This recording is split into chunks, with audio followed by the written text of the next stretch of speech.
Today's a big news day for AEW and WWE, so we're going to break it down. We got 2 topics for AEW, 2 topics for WWE. Timestamps in the description down below. We're going to kick things off with Bullet Club Gold. We know that they're getting a new member, but very interestingly enough, in the main event of AEW Dynamite, Ricky Starks was defeated by Jay White thanks to the help of the Gun Club. And I love this. Let's be honest. The firm, not really a plan. It was just there to help MJF. It really didn't have a purpose. It didn't really work out. But the good news is the Gun Club joining Bullet Club Gold is actually something I'm definitely in favor of.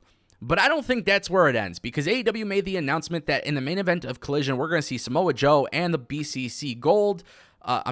Bullet Club Gold take on CM Punk and FTR, which I think this is a magnificent announcement. It's great. It's cool. I think it's a good idea. CM Punk, first match back. He doesn't have to do all the work. I think there's a lot of good that comes from that. With that being said, though, I do really want to point this out because I think this is massively important to mention. AEW needs a very hot angle for Collision. So I imagine AEW Collision going off the air with Samoa Joe being given a Bullet Club Gold t-shirt and the Gun Club and Bullet Club standing tall. That's right. I actually think CM Punk and FTR are going to lose in the first main event of Collision, but this is going to be the storyline that kicks off a very massive summer for AEW, and it's something that they desperately need, especially on Saturday nights.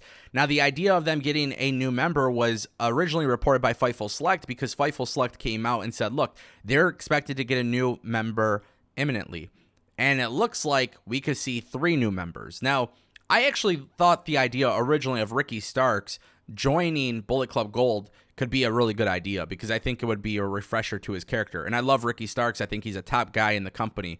But I'm curious now if this means potentially that AEW can have Ricky Starks working on Collision and they can do a blood and guts match between CM Punk, FTR, whoever wants to help him against Bullet Club Gold. I think that could be something that they do this summer. And then also, eventually, if you want to do some sort of brand warfare between Dynamite and Rampage, between Dynamite and Collision, then I think you could even do something with Bullet Club Gold versus the Elite or BCC. Just kind of want to throw this out there, though, because I do think it's important to mention the Bullet Club is everywhere. It's in Impact, WWE, New Japan, AEW, but I do not know why New Japan has the weakest iteration of this ever, right? David Finlay, I think, is a hell of a talent, but what I see with Bullet Club in New Japan compared to what I see everywhere else, it definitely has me scratching my head. A lot of people try to convince me that Bullet Club was dead, but it appears Jay White and Juice Robinson are trying to change that narrative, and I do appreciate that.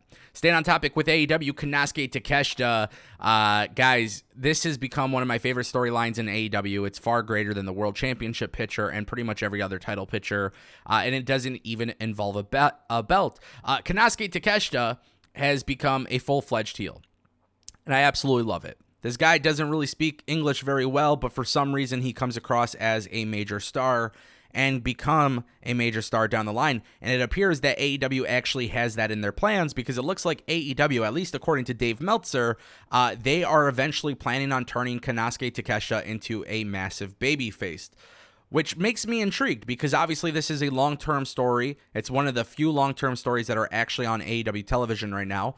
But I think Konsuke Takeshita, before he turned heel, to me, Takeshita was just a fantastic wrestler to watch, right? I enjoyed watching his matches. I thought this guy has a good look. I think this guy was presentable in a good way. But of course, when I saw Takeshita before, I didn't know exactly how to project his future. And I think now I have a very clear vision. Konsuke Takeshita being a full-fledged heel going forward, I think it is absolutely massive. The beauty of that is that now I can see him becoming a massive babyface as well, which intrigues the crap out of me. So altogether, the reason why this is my favorite storyline is because I'm looking at AEW developing a future star right in front of my eyes, and listen to the heat that Don Callis is getting.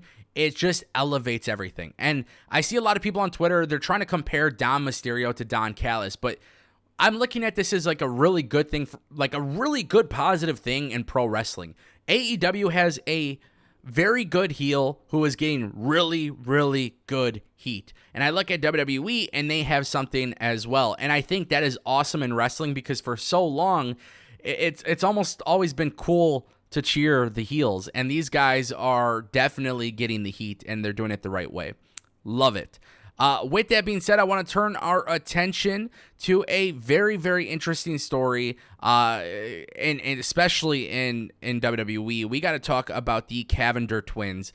If you guys don't know the Cavender twins, they're really famous on the internet. They signed with WWE under an NIL deal this past week on NXT. They were on the television screen celebrating with Chase U University, but this story keeps getting picked up by all of the major popular mainstream outlets.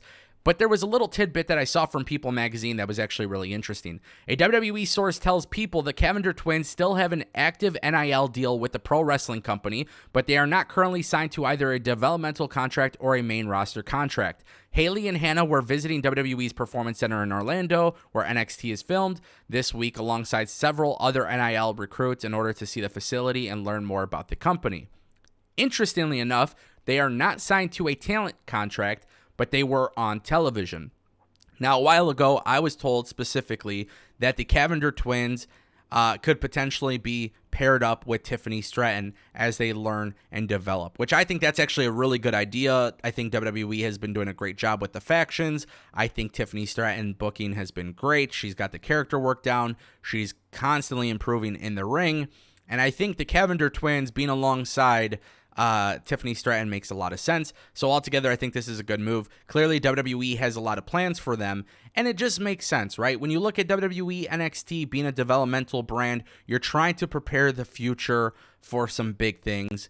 And, you know, these are people, they have an NIL deal, and we're going to see how that all pans out, right? But the reason why this is massive is because WWE actually is trying to make a change. In that same article, NXT is referred to as a developmental company, developmental brand from WWE, according to People magazine. Now, Dave Meltzer has come out, and Dave Meltzer has talked about Nick Khan wanting to make some changes to NXT, and I thought this was interesting because Dave Meltzer pointed out that Nick Khan mentioned during one of his public talks a few weeks ago that they have this strategy to treat NXT more like a third brand and not a developmental system. This is why we're seeing Mustafa Ali, Baron Corbin. We got Seth Rollins coming next week. WWE getting NXT away from developmental is a very interesting strategy because I feel like NXT developing people, there is room for mistakes, right? There is room for error because they are developmental. When you try to treat it as a third brand, I think there is a couple issues there because some people may not be ready. Now, granted, if you look at the NXT brand, you got Carmelo Hayes and you got Dragon Lee and Wes Lee and Joe Gacy, and there's so many talent that come from NXT that are they're ready for the main roster, right? We know this. You watch the show, you can see that they're ready. But there are quite a few talent. Obviously, they're still relatively new and they're still learning and they're trying to progress as much as possible. The idea that WWE can change NXT from developmental to a third brand makes me intrigued. Because if you want to have like a super indie show, you can. But I think the forefront of what makes NXT so good right now is the fact that they are storytelling across the show from A to Z. And that's something that in 2020, you didn't see a lot of that in NXT.